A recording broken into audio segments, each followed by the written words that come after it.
السلام علیکم ورحمۃ اللہ وبرکاتہ۔ جیسا کہ آپ جانتے ہیں کہ آج کل ہم ہندوستان میں اسلامی حکومتوں کی تاریخ پڑھ رہے ہیں۔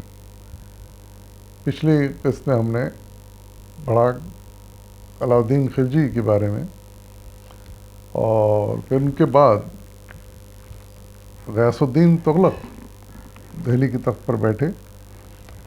ان کا دور 1320 سے لے کر 1325 عیسوی تک رہا۔ علاؤالدین خلجی کے انتقال کے بعد اس کے ایک جنرل ملک کافور نے علاؤالدین کے بیٹے کو تخت پر بٹھا دیا اور خود اس کے نائب کی حیثیت سے کاروبار سنبھال لیا، لیکن کچھ دن بعد ہی اس کو قتل کر دیا گیا، اس کے بیٹے کو۔ پھر علاؤالدین کا ایک اور بیٹے کو بٹھایا گیا تخت پر، جس کا نام مبارک خان خلجی تھا۔ مبارک خلجی کو امور سلطنت کا تجربہ نہ تھا۔ اس کے دور میں بغاوتیں شروع ہو گئیں۔ ان حالات میں مبارک خلجی کے ہی ایک منظور نظر نو مسلم خسرو خان خلجی نے مبارک خلجی کو قتل کر دیا اور خود بادشاہ بن گیا۔ خسرو خان کی حکومت میں ہندوؤں کو اعلیٰ مناصب پیش کیے گئے۔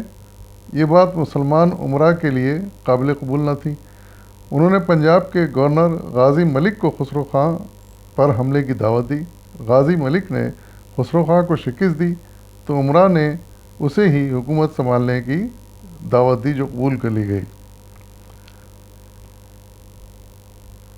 1320 میں غازی ملک نے غیاث الدین تغلق کا لقب اختیار کیا اور اپنے تخت نشینی کا اعلان کر دیا۔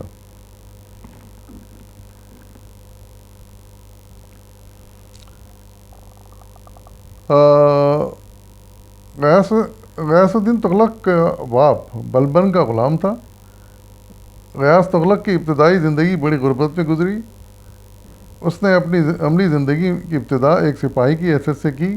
آہستہ آہستہ غیاث الدین تغلق نے اپنے صلاحیتوں کے بلبوتے پر عروج حاصل کیا۔ علاؤالدین خلجی نے اسے غازی ملک کا خطاب دیا تھا اور اسے کئی اہم علاقوں کا گورنر بنایا تھا۔ خسرو خان پر حملے کے بعد غیاث الدین تغلق پنجاب کا گورنر تھا۔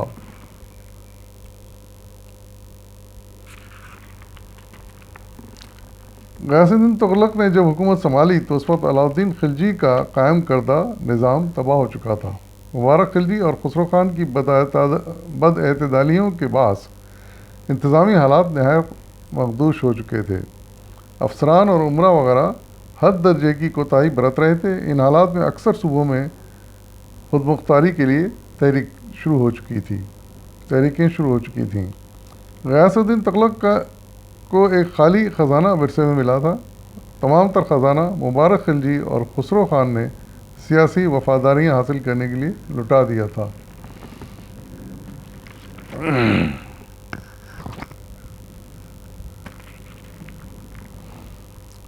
غیاث الدین تغلق کے کچھ اقدامات جو انہوں نے کیے تھے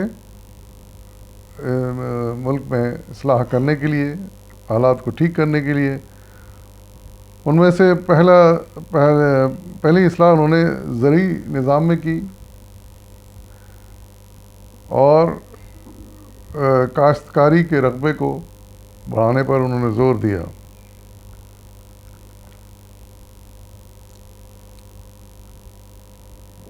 اور ایک اہم کام یہ کیا انہوں نے، تبدیلی یہ لائے کاشتکاری کے نظام میں کہ پہلے ٹیکس جو لگایا جاتا تھا وہ رقبے کے اوپر لگایا جاتا تھا، نہیں جس کے پاس جتنا بڑا ایریا اس کا اتنا ہی زیادہ ٹیکس ہوا کرتا تھا۔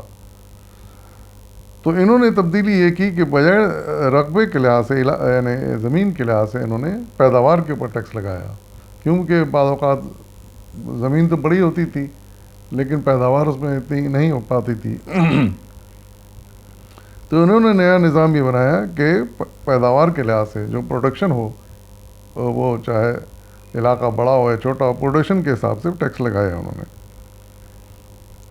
تو اس سے کافی حالات میں بہتری آئی اور بڑے ایسے علاقوں میں جہاں پیداوار نہیں ہوتی تھی تو وہ زیادہ بوجھ، ٹیکس کے زیادہ بوجھ سے وہ بچ گئے، بوجھ ہٹ گیا ان کے اوپر سے.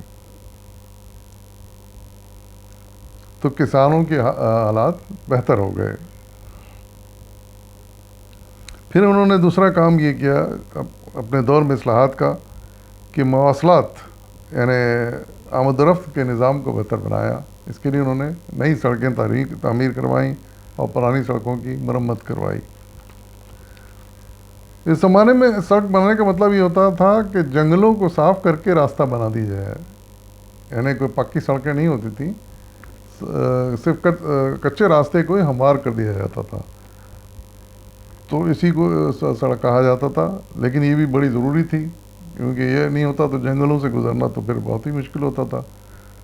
گھوڑے اور جو سواریاں ہیں وہ ایسے ہموار راستوں سے گزرتی ہوئی. گداگروں اور غریبوں کے لیے مساکین گھر تعمیر کیے. یہ بھی ایک اچھا کام کیا انہوں نے کہ اپنے دور میں مساکین گھر تعمیر کیے.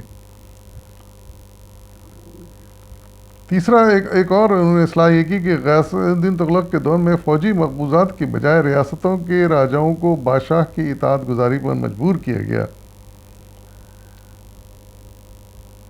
اطاعت گزار ریاستوں کی حکومت بدستور ان کے حکمرانوں کے پاس رہتی تھی. البتہ اطاعت گزاری کے اظہار کے طور پر وہ بادشاہ کو کچھ ٹیکس دیتے رہتے تھے. غیاث الدین تغلق نے جنوبی ہندوستان اور مرکز سے دور صوبوں میں بھی اپنے اقتدار کو بحال کیا. کافی علاقوں میں انہوں نے اپنے اقتدار کو بحال کیا، لیکن ان کا طریقہ یہی رہا کہ وہ بجائے فوجی طور پر قبضہ کرنے کے ان علاقوں پہ پوری طرح براہ راست حکومت کریں گے، انہوں نے وہیں کے راجے مہاراجوں کو اپنے اطاعت گزار بنا لیا، ان سے معاہدے کر لیے، اور پھر وہ بادشاہ کو پھر وہ راجے مہاراجا جو تھے وہ ٹیکس ادا کیا کرتے تھے. تو براہ راست اس نے حکومت نہیں کی. غیاث الدین تغلق کا انتقال ایک حادثے میں 1325 عیسوی کو ہوا.